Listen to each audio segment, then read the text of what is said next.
प्यार नहीं हरे सचराई ससुरारी ओ प्यार नहीं हरे सचराई ससुरारी ओ पिया खा के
भैया हम चाहते हैं कि एक्सचेंज हो जाए। आओ कि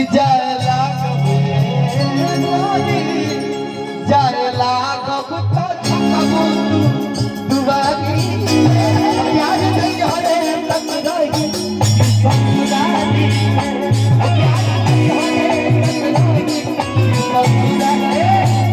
एगो गीत खेसारी भाई के जो हम बनौले रहनी और अनुपमा यादव जी गा के बड़ा